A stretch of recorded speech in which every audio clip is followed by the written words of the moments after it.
I wanted to bring up real quick is Mr. Cheeks, because I'm from Southside, Jamaica, Queens. So I definitely shout out to Southside. Yeah, Southside, 40 projects, all that good stuff. Southside, we outside, man.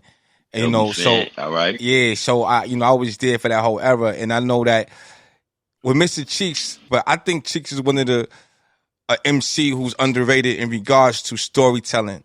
You know what I'm saying? I think he has some of the most classic stories when it comes to hip hop music, and people don't really talk about that. Do you see what I'm saying? 100%. Yeah. 100%. Yeah. Cheeks. So a lot of times, I shy away from describing my role in, their careers at that time, mainly because I was behind the boards, behind on the corporate side of things, and behind allocating. I was general manager for Group Home, which means, I booked all the flights, I booked the shows.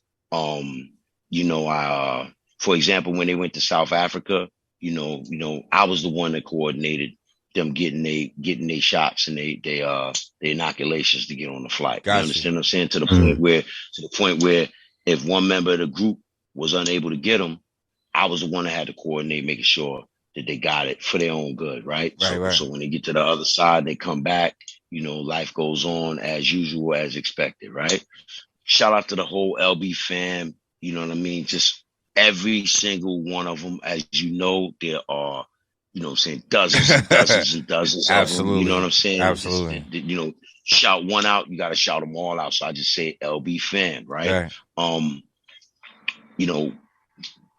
It's funny because, like I said, I shy away from trying to, interject myself in their story, because the story was deep way before I got involved. Gotcha. You know what I'm saying? And only, one of the LB fam from that circle, from the bubble, can really tell you the story. I really only was able to experience a piece of that, right? Gotcha. And so but insofar as what you're talking about, what we building on with Cheeks' ability and him being underrated, I mean, listen to me, man.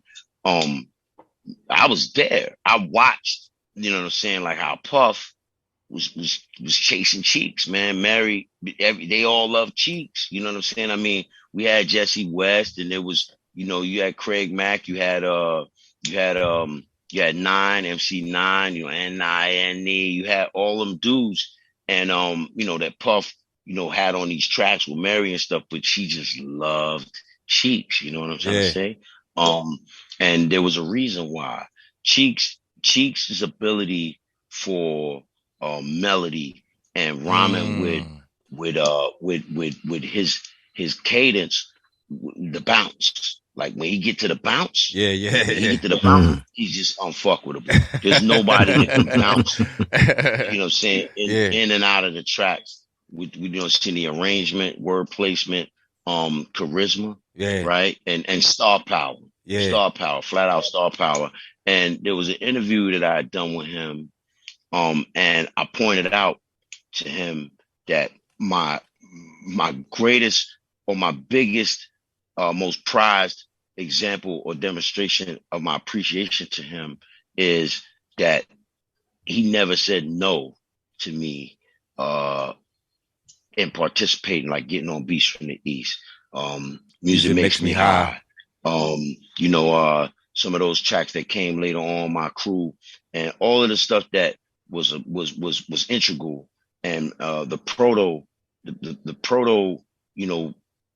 the ignition, the prime ignition for my run on the mixtape circuit, and just in general my buzz. You know what I'm saying? I owe that to LB fam. You know what I'm saying? And Cheeks, of course, at the time being, being like the HNIC, that it falls on Cheeks. You know what I'm saying? He definitely never said no. He could have always been like, nah, we get him on the next one. You know what I'm saying? But he let me, when it was time to let me out that cage, he did. He walked over to it with the key and he opened that shit. And I will always, you know what I'm saying, have reverence to him for that. Yeah. And no doubt. and you know, but that's the man. That's the man. The ability though, the ability is second to none. Yeah, that storytelling, bro. That storytelling is legendary. They all was in awe of him, man. You talking about Hev, Puff, Andre Harrell. Because remember, Cheeks was out at a time when there were only heavyweights in rap. Yeah. There were no. It's either you was big or you wasn't. Right. You was either you had weight with you or you didn't. There was no. Oh, okay, this is an amateur artist and this is nah, man. It was the big leagues, right? And you know what I mean. That's what I mean when you think about it, man. You know, even Talik, you know the you know rest in paradise, the Tah, the Freaky Tah, man, Freaky Tah, yeah, that's right. Even the chemistry they had together, all of them had chemistry as the group, right? But the chemistry that they had on the records, there were other groups that have come out since then that try to bite off that chemistry and try to copy the same way that Tah with his ad-libs and his lead vocals would strengthen Cheeks vocals and and give it depth and give it, you know what I'm saying, the grit that was with it. And you know, if you listen to it, you know, it was always there. I remember the excitement. I remember the excitement.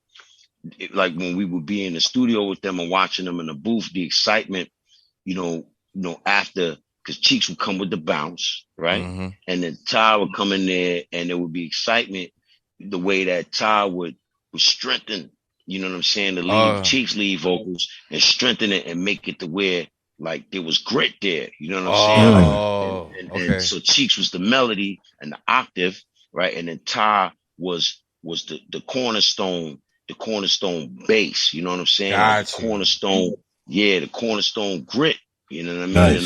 Nice. And the way that they used to, like I said, watching them in the booth and how their timing together was something to witness. It was like looking at two twins, like dolphins, doing a dance, yo. Wow. You know what I'm trying to say? Like you know how like dolphins hunt in packs and shit? Yeah. You know, when they do, and how one dolphin is directing the other, you know, directing the catch to a certain direction, and then the other dolphin comes and then they, you know what I'm saying? Like they go ahead. It was that kind of strategy. You know what I mean? And the crazy part is that, you know, that baffles all the people that I told you that was always, you know, in awe of that ability.